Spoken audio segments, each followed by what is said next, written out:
Здравствуйте, Беслан Астамурович. Здравствуйте. Есть несколько тем, которые мы сегодня хотели бы обсудить с вами. И в первую очередь, наверное, это встреча министров иностранных дел в Сочи, это главы нашего МИД Олега Барцыц, главы российского МИД Сергея Лаврова. Как вам кажется, какие бы тут вы моменты тезисно отметили бы в этой встрече? Да, встреча прошла как раз, приурочена была к Дню Победы. Вот, и эта встреча, логически вытекает из наших союзнических отношений. И там был подписан план консультаций 2006-2007 год, где координация осуществляется встреч всех всевозможных, да, и оно связано, конечно, с контекстом нынешних международных событий. Это укрепление безопасности в регионе, так как усиливаются на Южном Кавказе игроки более широкого круга. Да, и мы не так давно знаем, что Грузию планировали как второй фронт открытия, вот, и это уже признание. Даже признаются в этом и политические круги в самой Грузии, о том, что это было, осуществлялось. И на сегодняшний день тоже риски существуют о том, чтобы, скажем так, переформатировать существующие реалии. И поэтому в плане безопасности тоже заходила речь, и в плане экономического, социального аспекта они тоже были затронуты. Это вот усиление таких дипломатических связей сейчас в последнее время, оно вызвано, скажем так, усилением международной обстановки в плане дестабилизирующих моментов, да, и вот это направление, конечно, Россия улавливает, и Абхазия, так сказать, как союзник, она также находит потенциалы в самой России. Там было заявлено о том, что в самой Москве будет открыта международная выставочная ВДНХ, да, площадка, где национальные достижения будут Абхазии представлены, тоже продвижение такое, и экономические планы, экономических проектах везде, те намеченные Кириенко планы, проекты, они все реализуются на высоком уровне. Одним словом, я что хочу сказать, Россия прикладывает усилия на то, чтобы Абхазия стала успешным государством. Вот все эти попытки, все встречи, все проекты, усилия, которые прокладываются в последнее время, я наблюдаю над этим, да, мне кажется, что это принципиально для России, Абхазию сделать таким, и она входит в национальные интересы самой Абхазии, естественно, сделать успешным государством. Очень интересно. Да. А теперь хотелось бы перейти к теме международного дискуссионного клуба «Валдай», который несколько дней проходил в Сочи. Да? Он и там, скажем так, кульминационным моментом стало выступление фактически 4-часовое на Валдае президента России Владимира Путина. Вот тут, что бы вы отметили важного, скажем так, и для международной повестки, и, может быть, для региональной тоже? Да, это событие важное по содержанию, оно-то 22-е по счету, это дискуссионный клуб, да, там неформальная обстановка, хотя присутствуют высшие лица, высшие руководители, в данном случае Владимир Ильич Путин с докладом выступил довольно содержательно, и, в общем-то, есть там и смелые суждения, отвечающие вызовам современности. Если так сказать, ощущение такое возникает у меня, что валдайская встреча, дискуссия и результаты о ней, да, и впечатление, которое осталось от нее, оно как бы продолжение этого шанхайского форума. Дух Шанхая, дух шанхайского форума, он нашел продолжение в этом дискуссионном клубе, и суждения, мысли, которые там были высказаны, она нашла продолжение, развитие в этом дискуссионном клубе в Сочи состоявшемся, да. О чем там идет речь? Идет о том, что, да, мир стал сложным. Мир стал сложным. Турбулентным, да. И политические круги, истеблишмент, он довольно-таки не отвечает сложности среды. И это глобально, можно так сказать, да. И те подходы в разрешении, скажем, проблем международных, да, которые были до сегодняшнего дня, они устарели. Это, можно так сказать, вот законы физики, если решать какие-то проблемы, да, в физическом мире, да, есть квантовая физика, квантовая механика, да, то есть это еще более сложные, да, процессы, закономерности. Вот образно Владимир Владимирович Путин как раз-таки применил понятие квантовая механика, потому что оно вот требует именно таких подходов, сложных подходов в сложном мире. Полицентричный мир – это сложный мир. Это сложный мир. И это мир, в котором много центров, да, так мы да, можем? много центров, и никто, ну, скажем так, отношения, они и так развиваются тоже. Это же ведь не все страны включаются с разными скоростями, как сказать, да, вот в глобальные отношения, да. Поэтому, вот попытку создать мир из одного центра, управлять, глобальное управление с одного мира, он, в общем-то, показал последние годы, десятилетия, можно сказать, свою несостоятельность. И вот попытка разрешить принципы, которые разрешают международные отношения, его кризисы, это новые подходы. Вот неделимость безопасности, о котором часто сейчас Россия стала говорить, она признана вот, в шанхайской встрече в формате. Вот, оно просто отвечает потребностям, современным потребностям. И вывод был сделан такой, вот в этом дискуссионном клубе, вывод был сделан такой, который, в общем-то, является, ну, очевидным, что ли, что международное напряжение, международный кризис, он настал из-за кризиса внутренних государств, участников международного процесса. Это страны Запада. Это страны в основном Запада, потому что они вели, как бы скажем, международную повестку, они определяли. И они оказались в кризисе. И вот оставить за собой право лидерства, сохранить его, продолжить его искусственного, в большей части, они стали нагнетать обстановку в образе врага, в образе России, в частности. Да? Вот. И мы это видим, как это усердно осуществляется, именно такая попытка.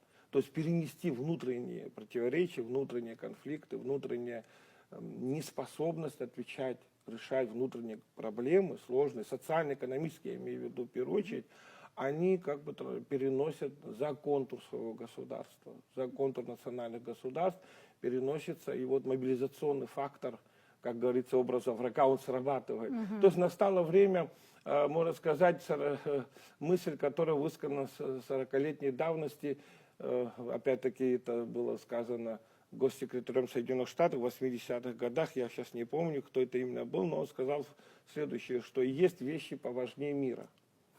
И это имелось в виду, что призывы, лозунги мира, да, они не мобилизуют так мощно, как призывы обуздания агрессии, или же удовлетворения агрессии, или вот создания образа врага, вот они и мобилизуют больше, как сказать. Ну, это опасная игра, о чем было сказано в докладе вот у Владимира Владимировича Путина, что это не приводит к разрядке, к устойчивости мира, это опасная игра, и она заводит нас.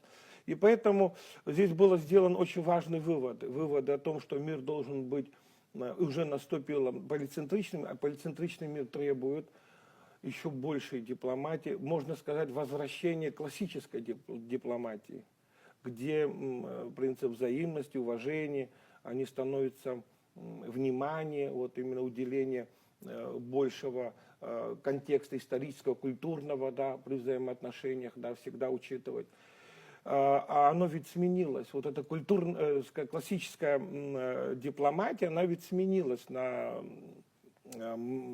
монополярную, да, когда диктуют одни, когда есть иерархия, да, с позиции иерархии, да, дипломатия основана на иерархии, оно вот, в общем-то, приходит вот в кризис. Оно и привело к кризису. Поэтому возвращение к классическим идеям дипломатии, да, международных отношений, ренессанс, вот это вот, да, где учитываются национальные особенности, где учитывается культура, традиции.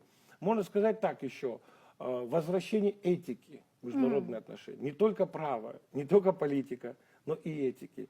Кстати говоря, эта шанхайская встреча прокладывает эту дорогу. Почему этика? Потому что этика позволяет упреждать или улавливать многие противоречия, многие то, что невозможно исчислить. Потому что, знаете, вот так получается в мире, что и кто-то один из мыслителей сказал, что если нашему миру суждено погибнуть, она погибнет из-за расчетов. Потому что расчеты не могут охватить все и вся. И абсолютизация расчетов, они основаны на эгоистических интересах часто, да, они приводят к кризису, вот именно к кризису. И вот возвращение этики, морали, как бы это звучит, может быть, не совсем реалистично. Да, фантастично да, немного. но шанхайский дух и эти страны действуют именно так. Я сейчас вспоминаю высказывание министра иностранных дел, когда он охарактеризовал внешнюю политику Соединенных Штатов. Был такой момент какой-то напряженный. Он оценил поведение Соединенных Штатов во внешней политике как бессовестную. Обычно в дипломатии это не звучит, но это реальность. Вот категория совести, морали, они могут, в общем-то, спасти нынешнюю ситуацию, именно могут проложить новые взгляды, новые видения. Потому что, сейчас повторяю, что международные отношения нельзя измерять только экономически, только прагматически, только, как я вам сказал, как бы это сказать, с точки зрения каких-то расчетов, да. Знаете, это более тонкая вещь, мне кажется, да. И это открывает новую теорию, кстати, международных отношений, новую практику. Большое спасибо. Теперь хотелось бы поговорить и о другой теме, о том, что недавно вот прошли выборы в Грузии муниципальные. В принципе, тут ничего нового не случилось, как и ожидалось. Грузинская мечта выиграла эти выборы, зато они, как всегда, вышли, как мы знаем, были опять-таки волнения, были протесты на улицах. Дошло даже до того, что премьер Кобахидзе, он обвинил посла ЕС в том, что вот это, условно говоря, они вывели людей на улицы, это их инициативы, это их политика. Да. Как вам кажется вообще, о чем это говорит, что там происходит? Ну да, события были, как некоторые говорят, ожидаемые, но, наверное, все-таки вот неожиданности тоже имело место. Например, наверное, да. Что очень высокий процент, 80% побеждает грузинская мечта. С большим отрывом. Да, с большим отрывом. Ну, и массовость тоже присутствовала, так сказать, да. Но это видимая часть. Ведь, знаете, что получилось? Ведь оппозиция, вот, либеральная часть евроатлантической направленности, они ставку делают всегда на городской электорат. Да. Вот у них протестные массы присутствуют именно в городах. Да. На Тбилиси, я думаю, они надеялись. Это всего 25, максимум 30% населения всей Грузии. И даже взять такую, вспомнить о том, что Саакашвили, в принципе, ориентировался на городскую часть населения, его электорат был город. Он до этих реформ аграрных и так далее, он так и не доходил. И, в общем-то, вот за пределами города у оппозиции нет поддержки, нет. И вот, ну, когда картины снимают, на кадры попадают именно площади, город, вот, и кажется, что вот имеет массовость какой-то поддержки именно оппозиции. На самом деле мы имеем две Грузии. Вот, две Грузии, это протестная Грузия, это Грузия либеральной, евроатлантической направленности, это Грузия, которая, в общем, живет вот таким, скажем, мифом о том, что нам нужно только присоединиться к евроатлантическим структурам, и наша жизнь изменится. Это миф, конечно же, ну, мифы, может, и, скажем так, присутствуют, они объективно рождаются и субъективно воспринимаются, но я сейчас не об этом, а о том, что это выборы, они ставку делали, конечно, на то, чтобы упредить или же там создать о себе силу достаточно мощную, чтобы не было большой паузы до парламентских выборов. В 2028 году будут парламентские выборы в Грузии. И вот эти муниципальные выборы нужно было оппозиции очень сильно себя вот показать, продемонстрировать. Но теперь они, ну, скажем так, сделали такой вывод. Это сейчас последний раз, я сейчас последнюю информацию услышал о том, что они заключили вывод такой, что здесь выборы проводятся нечестные, несправедливые, с участием административного ресурса. Ну, если это так, то тогда мы будем использовать митинги. И это, в принципе, правило они давно еще приняли. Да, может это быть. не Но новое, теперь, да. а теперь они еще больше убеждаются. Раз вы не через выборы, они обвиняют, конечно же, власти, что это были нечестные, несправедливые выборы, так сказать. И теперь они будут ставку делать на силовую ставку, на митинги. То есть, вот, так что я хочу сказать, что да, эти выборы показывают очередной раз, что общество раскачивают сильно, да.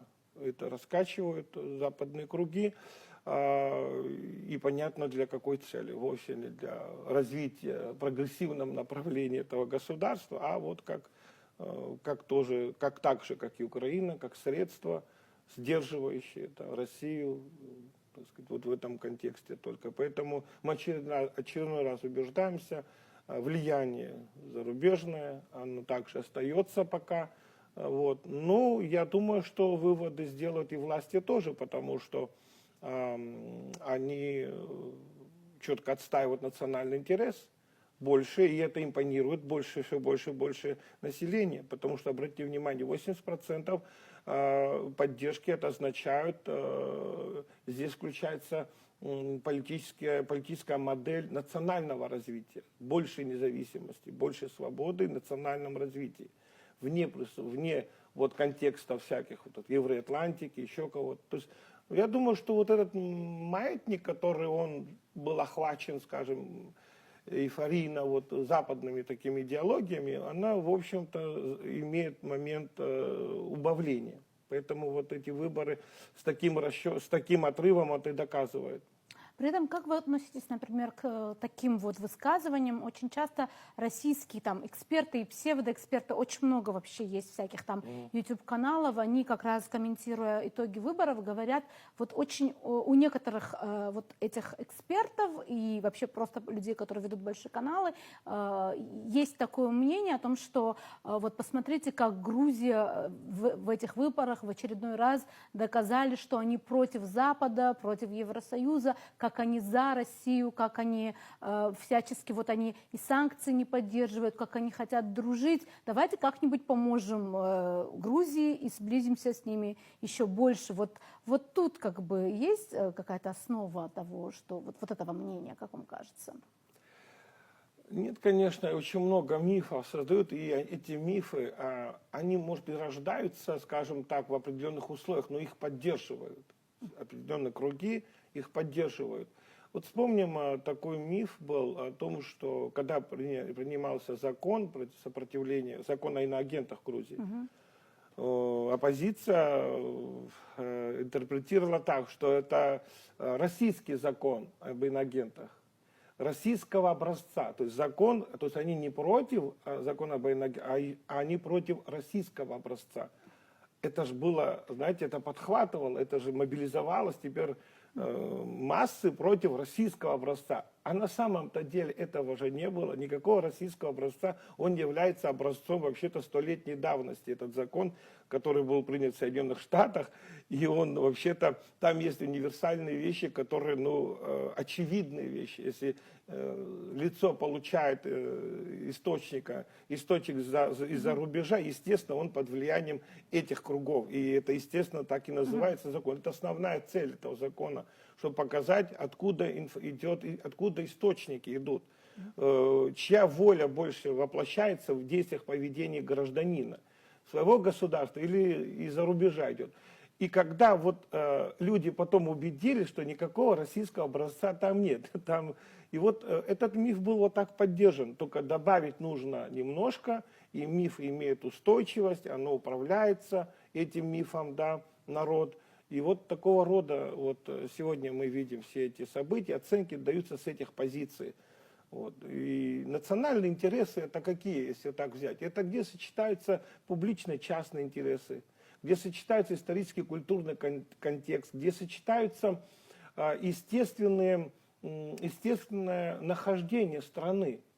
Это геополитический естественный фактор. Он должен учитывать интересы соседей, интересы, я не знаю, это ведь так естественно. И когда мы видим, что евроатлантические структуры так явно присутствовать начинают вот вблизь в тех республиках, которые сопредельны с Россией и имеют давний опыт исторического, экономического, культурного общения, вот здесь мы видим явные вот интересы, дестабилизирующие моменты, да.